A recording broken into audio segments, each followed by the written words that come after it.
ಯಾವುದು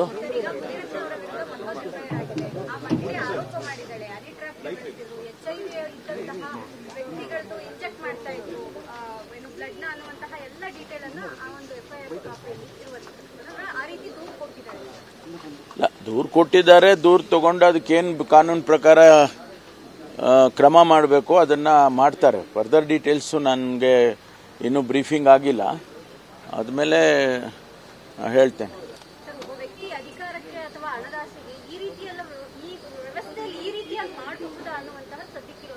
ಅಲ್ಲ, ಮಾಡಬಹುದು ಅಂತ ಯಾರು ಹೇಳೋದಿಲ್ಲ, ಮಾಡಬಹುದು ಅಂತ ಯಾರು ಸರ್ಟಿಫಿಕೇಟ್ ಕೊಡೋಕ್ಕಾಗುತ್ತಾ?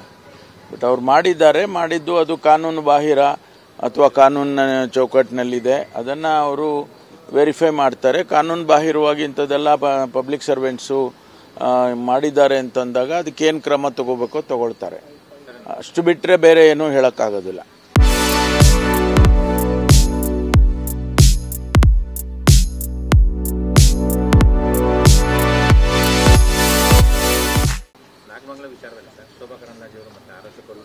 ಬಿಡಿಯಪ್ಪ, ಈಗ ಅದೇನು ಪದೇ ಪದೇ ನಾವು ಯಾವ ದ್ವೇಷ ರಾಜಕಾರಣ ನಮ್ಮ ಸರ್ಕಾರ ಮಾಡೋದಿಲ್ಲ. ಇನ್ನು ಅವ್ರು ಮಾಡ್ತಿದ್ದಾರಷ್ಟೇ, ನಾವು ಯಾವುದನ್ನು ಆ ರೀತಿ ಮಾಡೋದಿಲ್ಲ. ಅವ್ರು ಹೇಳಿ ಕಾನೂನು ವಿರುದ್ಧವಾಗಿ ಮಾಡಿದ್ದೇವೆ ಅಂತ ಯಾವುದಾದ್ರೂ ಹೇಳಿ. ನಾವೇನು ಆ ರೀತಿ ದ್ವೇಷ ರಾಜಕಾರಣ ಮಾಡೋ ಅವಶ್ಯಕತೆನೂ ನಮಗಿಲ್ಲ. ಜನ ನಮ್ಮನ್ನು ಆರಿಸಿದ್ದಾರೆ, ಸರ್ಕಾರದಲ್ಲಿ ಕೆಲಸ ಮಾಡಬೇಕು ಅಂತೇಳಿ ನಮ್ಗೆ ಅವಕಾಶ ಕೊಟ್ಟಿದ್ದಾರೆ, ಮಾಡ್ತಾ ಇದ್ದೇವೆ. ಅದು ಬಿಟ್ಟು ನಾವು ದ್ವೇಷ ರಾಜಕಾರಣ ಮಾಡೋ ಅಗತ್ಯ ನಮಗಿಲ್ವೇ ಇಲ್ಲ.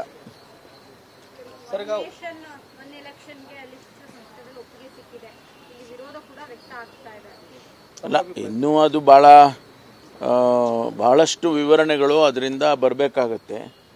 ಮತ್ತು ಕನಿಷ್ಠ 2/3 ಸ್ಟೇಟ್ಗಳು ಕೂಡ ಅದಕ್ಕೆ ಒಪ್ಪಿಗೆ ಸೂಚಿಸಬೇಕಾಗತ್ತೆ. ಅದೆಲ್ಲ ಮುಂದೆ ಈಗ ತಾನೇ ಅದಕ್ಕೆ ವರದಿಗೆ ಒಪ್ಪಿಸಿದ್ದಾರೆ. ಕೋವಿಂದ್ ಅವರು ಹೈ ಪವರ್ ಕಮಿಟಿ ಮಾಡಿದ್ರಲ್ಲ, ಅವರು ವರದಿ ಸಲ್ಲಿಸಿದ್ದಾರೆ. ವರದಿನ ಕ್ಯಾಬಿನೆಟ್ ಆಕ್ಸೆಪ್ಟ್ ಮಾಡಿದ್ದಾರೆ. ಮುಂದೆ ಏನು ಡೆವಲಪ್ಮೆಂಟ್ ಆಗುತ್ತೆ ನೋಡೋಣ.